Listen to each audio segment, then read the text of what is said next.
अब इसमें NCERT solution में इलेक्ट्रोकेमिस्ट्री चैप्टर के हम और आगे सॉल्यूशन करते हैं क्वेश्चन के। तो अब नेक्स्ट क्वेश्चन देखो, ये भी एक बहुत इंपॉर्टेंट क्वेश्चन है। इससे रिलेटेड भी बच्चों को सीबीएसई एग्जाम में आ सकते हैं, कोई भी और भी बोर्ड एग्जाम में या कंपटीशन एग्जाम में यहाँ से क्वेश्चन पुटअप हो जाते हैं। तो बच्चे बहुत ज्यादा कंफ्यूज होते हैं इस टाइप के क्वेश्चन करने में, भी कैसे इनको सोल्व करेंगे। तो इनको सोल्व कैसे करते हैं उनको हम बताते हैं। देखो बहुत इजी है, तो थोड़ा सा आपको ध्यान से देखना है। क्या कह रहे हैं, using the standard electrode potential. आपको स्टैंडर्ड इलेक्ट्रोड पोटेंशियल गिवन रहेगा। Predict if the reaction between the following, ये रिएक्शन दे रखा है, इसके बीच में रिएक्शन, इस और इसके बीच में रिएक्शन, इस और इसके बीच में रिएक्शन, इस और इसके बीच में रिएक्शन। तो ये कह रहा है कि आपको दो के बीच में कोई रिएक्शन गिवन है, मतलब इन दोनों के बीच में कोई सेल बनाएंगे। तो आपको ये बताना वो फिजिबल है या नहीं। फिजिबल का मतलब होता है स्पॉन्टेनियस। स्पॉन्टेनियस का मतलब होता है जो अपने आप हो, अपने आप प्रोसेस हो। जैसे हम मान लेते हैं हमने कोई इलेक्ट्रोकेमिकल सेल बनाया, उस सेल में हमने एक इलेक्ट्रोड ये यूज किया, एक इलेक्ट्रोड ये यूज किया। अगर हम इन दोनों इलेक्ट्रोड को यूज कर रहे हैं तो क्या वो सेल बनेगा, वो स्पॉन्टेनियस वर्क करेगा। स्पॉन्टेनियस मतलब है आपने इलेक्ट्रोड लगा दिए, साल्ट ब्रिज लगा दिया, सर्किट पूरा कर दिया, तो सेल अपने आप कंटिन्यू वर्क करेगा या नहीं, उससे हम कैसे बता सकते हैं। तो यहां पर मैंने आपको बताया था कि अगर हमारे पास जो ई सेल स्टैंडर्ड वाला अगर पॉजिटिव में आ जाता है तो वहां पर रिएक्शन कैसे होती है, फिजिबल होती है। अगर इसकी वैल्यू नेगेटिव में आ जाती है तो रिएक्शन कैसे होती है, नॉन फिजिबल होती है या नॉन स्पॉन्टेनियस होती है। तो मैं फिर से बता रहा हूं भाई, ये कह रहा है कि आपको एक सेल बनाना इस और इसके बीच में, मतलब इन दोनों के बीच में कोई रिएक्शन करानी सेल बना के। तो जो सेल बनेगा वो स्पॉन्टेनियस होगा या नहीं होगा, नॉन स्पॉन्टेनियस। फिजिबल वर्ड का मतलब भी होता है स्पॉन्टेनियस होता है। तो सबसे पहले आप एक देखो, जब भी आपको कोई ऐसा क्वेश्चन दिया जाए तो आपको थोड़ा सा इसको लिए सोचना होगा, जल्दबाजी मत दिखाना है। ये क्वेश्चन बहुत इजी भी होते हैं बट आपको थोड़ा सा शांति से इनके बारे में सोचना पड़ेगा। अब आपको एक तो इलेक्ट्रोड, एक तो ये दे दिया सॉल्यूशन और एक सॉल्यूशन ये दे दिया। अब इसके ऊपर चार्ज देखो +3 है, इसके ऊपर माइनस है। तो आप देखो ये जो ये वाला इलेक्ट्रोड रहेगा इस पे, ये आपका ऑक्सीडाइज नहीं हो सकता, और इसके ऊपर नेगेटिव चार्ज है तो ये भी ऑक्सीडाइज नहीं हो सकता। तो ये आपका देखो क्या होगा, ये आपका रिड्यूस होगा और ये आपका ऑक्साइड होगा। सॉरी रिड्यूस नहीं हो सकता क्योंकि इसके ऊपर पहले से नेगेटिव चार्ज आ गया। तो आपको कैथोड पे इसको रखना है, एनोड पे इस पे रखना है। देखो पहचान यही है, जैसे हम ई नॉट सेल निकालते हैं स्टैंडर्ड वाला, तो हम क्या रखते हैं, E naught right hand side minus E naught left hand side. या इसको हम कैथोड भी रख सकते हैं, इसको एनोड भी रख सकते हैं। तो आपको कैसे पता चलेगा भाई हमें कैथोड पे कौन सा रखना, एनोड पे कौन सा। आपको थोड़ा सा इसी में देखना, बिल्कुल सिंपल। भाई इसके ऊपर +3 चार्ज हो गया, अब ये और ऑक्सीडाइज नहीं हो सकता है, मतलब ये रिड्यूस हो जाएगा। इसके ऊपर नेगेटिव चार्ज हो गया, अब इसके ऊपर और नेगेटिव चार्ज नहीं बढ़ सकता क्योंकि हैलोजन पे एक ही नेगेटिव चार्ज आ सकता है। तो मतलब क्या हो जाएगा, इसके ऊपर ऑक्सीडेशन हो जाएगा। ये अपने आप को क्या कर लेगा, ऑक्सीडाइज करेगा। कैसे, इलेक्ट्रॉन को लूज करके।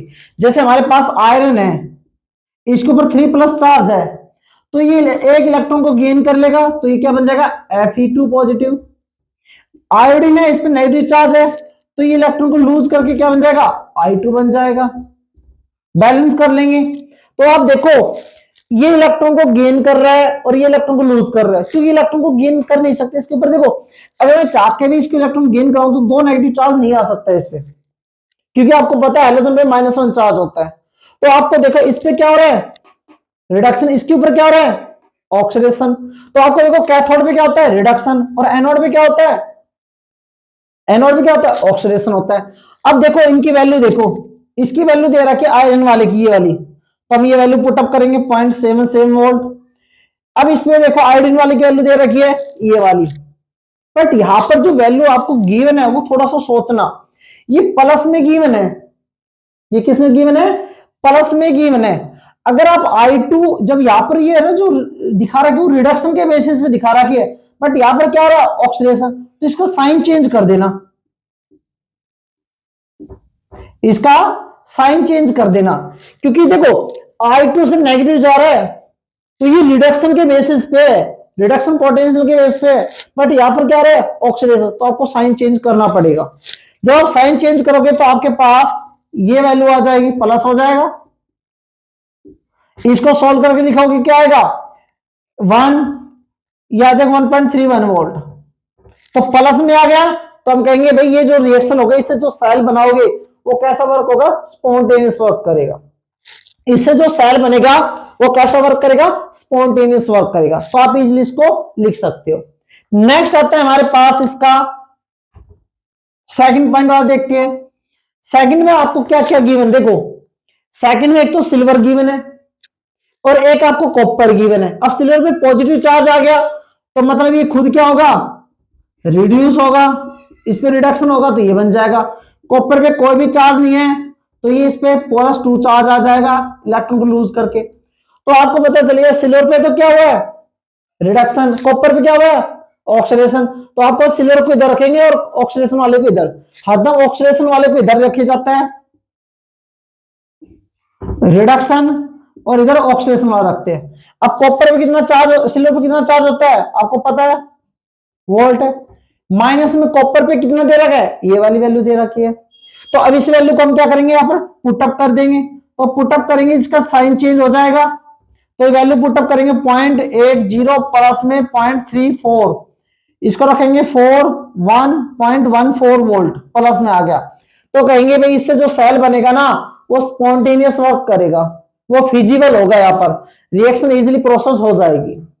अब नेक्स्ट देखो, इसमें रिएक्शन के इनके बेसिस पे रिएक्शन पे हम क्या बताते हैं, फिजिबल है या नॉन फिजिबल है, स्पॉन्टेनियस है नॉन स्पॉन्टेनियस, ये बताते। तो हम इस थर्ड वाले पार्ट में पहुंचे थे। तो आपको पता है थर्ड वाले पार्ट के हम क्या करते हैं, सबसे पहले आपको रिएक्शन एक तो ये वाला लिखना ही लिखना है सभी को, ये वाला हमें क्या है लिखना है।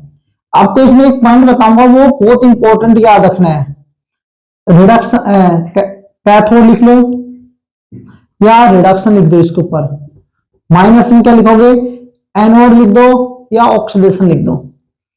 अच्छे से लिख देते हैं थोड़ा सा और भी बढ़िया रहेगा हमारे पास, क्योंकि हमें बार बार इसकी जरूरत पड़ेगी। ई नॉट रिडक्शन, माइनस में ई नॉट ऑक्सीडेशन, ये है। तो मैंने आपको बताया था जैसे हमारे पास ये देखेंगे इसके ऊपर तो देखो इस वाले पे +3 चार्ज है, तो इसके ऊपर ऑक्सीडेशन तो हो नहीं सकता है, क्या होगा इस पे रिडक्शन होगा। Fe3 पॉजिटिव प्लस में 1 इलेक्ट्रॉन गेन करेगा, क्या बन जाएगा, Fe2 पॉजिटिव बन जाएगा। ब्रोमीन पे क्या है, नेगेटिव चार्ज और तो रिड्यूस हो नहीं सकता है, तो यहाँ पर ऑक्सीडेशन होगा मतलब लूज ऑफ इलेक्ट्रॉन करेगा, Br2 बन के 1 इलेक्ट्रॉन क्या कर देगा, लूज कर देगा। तो अब आयरन पे क्या हो रहा है, रिडक्शन, तो रिडक्शन को इधर लिखेंगे, कितनी वैल्यू गिवन है 0.77 वोल्ट। माइनस में Br पे क्या हो रहा है, ऑक्सीडेशन, इसकी वैल्यू कितनी है 1.09 वोल्ट। तो आप देखोगे इसको सोल्व करोगे 2 3 माइनस का ये आ जाएगा। अब माइनस का आने का मतलब क्या हो गया, नॉन फिजिबल नॉन स्पॉन्टेनियस। अब यहां पर है ना बच्चों को एक क्वेश्चन आएगा, वो मैं बताना चाहूंगी। आप कहोगे सर आपने इसको जो सोल्व किया तो इसका साइन क्यों चेंज नहीं किया ब्रोमीन का, जब आपने आयोडीन के साथ किया था तो आयोडीन का आपने साइन चेंज कर दिया था, बट ब्रोमीन वाले का इलेक्ट्रोड पोटेंशियल देखो, जब मैंने आयोडीन वाला किया तो इसका साइन चेंज किया था, यस, जब इसके ऊपर ऑक्सीडेशन हुआ तो मैंने साइन चेंज किया था, पर जब ब्रोमीन वाले ने किया मैंने इसका साइन चेंज नहीं किया। आप कहोगे सर साइन चेंज करता है तो ये भी पॉजिटिव आती और उससे रिएक्शन क्या हो जाती है, स्पॉन्टेनियस हो जाती है। देखो यही थोड़ा सा इंपॉर्टेंट पॉइंट है, करने में तो हम सभी कर लेंगे। देखो जो ब्रोमीन है ना इसका ऑलवेज पॉजिटिव रहेगा, क्योंकि ब्रोमीन स्ट्रॉन्ग ऑक्सीडाइजिंग एजेंट है, आयोडीन स्ट्रॉन्ग रिड्यूसिंग एजेंट है, नॉट ऑक्सीडाइजिंग एजेंट, ये याद रखना।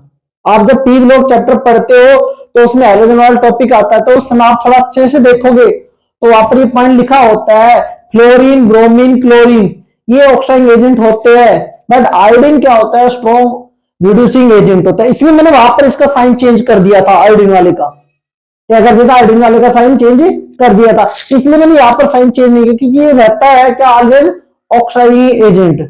तो ऑक्साइडिंग एजेंट की वैल्यू जो ऑलवेज आती है पॉजिटिव। आपको पहचान कैसे होगी, जो इलेक्ट्रॉन पोटेंशियल सीरीज दी होती है जितने ज्यादा पॉजिटिव वैल्यू होती है उतना ही वो स्ट्रॉन्ग ऑक्साइडिंग एजेंट होता है, मतलब उसके ऊपर रिडक्शन होना इजी होता है, ये पॉइंट नोट करना। तो हमारा आंसर क्या है, नेगेटिव में आया। तो नेगेटिव आने का मतलब क्या हो गया, रिएक्शन क्या हो गई, नॉन फिजिबल हो गई। तो या तो इन दोनों के बीच में रिएक्शन पॉसिबल नहीं है, यही तो कहना चाहता हूं, क्योंकि ब्रोमीन को तो आप ऑलवेज क्या रखोगे, कैथोड पे रखना पड़ेगा। और ये इसलिए अगर हम इसके अकॉर्डिंग देखा जाए तो ब्रोमीन को हमने क्या रखना पड़ता है, एनोड पे, और इसको किस पे रखना पड़ता है, कैथोड पे, जो पॉसिबल है नहीं। तो इससे कहते हैं भाई अगर हम इसको एनोड मानेंगे और इसको कैथोड, तो रिएक्शन फिजिबल नहीं होगी। हाँ, अगर मैं इसको कैथोड मानू और इसको एनोड मानू तो वहां पर रिएक्शन फिजिबल हो सकती है। तो यही चीज बताना चाहता, और वो इस क्वेश्चन यही पूछना चाह रहा है कि आप कैसे बताओगे रिएक्शन फिजिबल है या नहीं है। तो आपको इसलिए मैंने दोबारा से इस क्वेश्चन को करवाया और अच्छे से इसलिए बताया कि आपको पता होना चाहिए, छोटी सी छोटी गलती भी आपसे सोल्व गलती ना रह जाए और जल्दबाजी में क्वेश्चन को रॉन्ग ना कर दे। अब नेक्स्ट देखो, Hg है और आयरन है। अब Hg पे क्या है, कोई चार्ज नहीं है तो ये इलेक्ट्रॉन को लूज करेगा, तो Hg क्या आएगा, प्लस चार्ज आ जाएगा। अब यहाँ पर आयरन पे क्या है, 3 पॉजिटिव चार्ज है, और ये क्या करेगा, इलेक्ट्रॉन को गेन कर लेगा, तो इसके ऊपर Fe2 पॉजिटिव। अब आपने फिर से देखा आयरन पे क्या हो गया, अब आयरन पे आपने क्या देखा, आयरन पे क्या हो गया, रिडक्शन, तो इधर लिखेंगे आयरन का कितना है 0.77 वोल्ट, और सिल्वर पे क्या हो गया, ऑक्सीडेशन। अब सिल्वर की वैल्यू कितनी गिवन है, 1.8, सिल्वर की वैल्यू है 0.80 वोल्ट। तो आप इसको सोल्व करोगे माइनस में 0.03 वोल्ट आ जाएगा, मतलब माइनस में आ गया, नॉन स्पॉन्टेनियस।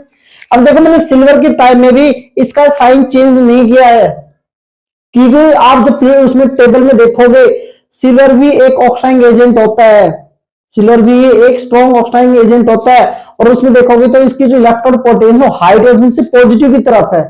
तो इस केस में भी मैंने साइन चेंज नहीं किया, आप ध्यान रखना इस चीजों पे। हाँ, तो वो ये कह रहा है कि अगर आप सिल्वर को एनोड में मानोगे और इसको कैथोड में मानोगे तो ये रिएक्शन भी फिजिबल नहीं हो सकती है। आपको सिल्वर ऑलवेज स्ट्रॉन्ग ऑक्साइडिंग एजेंट है, तो ये ऑलवेज कैथोड पे होगा, तभी रिएक्शन कैसी होगी, स्पॉन्टेनियस या फिजिबल हो सकती है। अब नेक्स्ट देखो, अब देखो नेक्स्ट इसी का थोड़ी देर पहले हमने जो क्वेश्चन किया था उसी के बेस पे है। देखो नेक्स्ट क्वेश्चन, अब ये क्या करे, ब्रोमीन पे कोई चार्ज नहीं है, आयरन पे है, तो अब आयरन पे क्या हो गया, 2 पॉजिटिव, तो ये इलेक्ट्रॉन को लूज करके क्या बन सकता है, 3 पॉजिटिव बन जाएगा। ब्रोमीन पे कोई चार्ज नहीं है तो ये इलेक्ट्रॉन को गेन कर लेगी, तो इसमें Br नेगेटिव आ जाएगा। अब देखो ब्रोमीन किस पे रिडक्शन हुआ है, तो ये क्या रहेगा, कैथोड पे, और इसकी क्या रहेगी, ब्रोमीन 1.09 वोल्ट। इस पे क्या हो रहा है, ऑक्सीडेशन, आयरन पे क्या हो रहा है, ऑक्सीडेशन हो रहा है। हाँ, अब आयरन को हम यहां पर एज इट इज रख लेंगे, अब हम आयरन को यहां पर क्या रख लेंगे, एज इट इज रख लेंगे। अब इसको ऑक्सीडेशन हो रहा है तो आप इसका साइन भी चेंज करोगे, क्योंकि ये हमारे लिए स्ट्रॉन्ग ऑक्साइडिंग एजेंट नहीं होता है, तो इसका साइन चेंज करोगे। जब साइन चेंज करोगे तो आपको पता है इसकी वैल्यू किस में आएगी, पॉजिटिव आएगी, तो हाँ ये रिएक्शन फिजिबल होगी। और यहाँ पर इसलिए यही तो बताना चाह रहा है कि भाई यहाँ पर ब्रोमीन है वो एनोड पे, सॉरी कैथोड पे ही आ सकता है, क्योंकि ये स्ट्रॉन्ग ऑक्साइडिंग एजेंट है। तो इस केस में देखो ये रिएक्शन कैसे हो गई, फिजिबल है। तो बहुत ध्यान से करना, बिल्कुल इजी क्वेश्चन है। आपको बोर्ड एग्जाम में ये वैल्यू गिवन रहेगी। इस क्वेश्चन में जब एनसीईआरटी एक्सरसाइज में देखोगे तो ये वैल्यू गिवन नहीं है, उन्होंने कह दी इन टेबल, उस टेबल में से चेक करो। बस बोर्ड एग्जाम में आपको ये टेबल गिवन रहेगी, तभी आप इसको सोल्व कर सकते हो। कभी आप सोचो भाई याद करेंगे, हाँ कुछ एक की आपको याद रखनी, जैसे कॉपर की है, सिल्वर की है, इनके आपको याद रहनी चाहिए, जिंक की है ये आपको याद रखनी पड़ेगी, क्योंकि बेसिक आपको पता भी होना चाहिए इतने तो। जैसे हाइड्रोजन की 0 होती है, कॉपर की 0.34 होती है, सिल्वर की 0.80 वोल्ट होती है, ये छोटी छोटी वैल्यू आपको याद रखनी पड़ेगी। क्लियर? तो आपको बहुत अच्छे से क्वेश्चन को समझना है।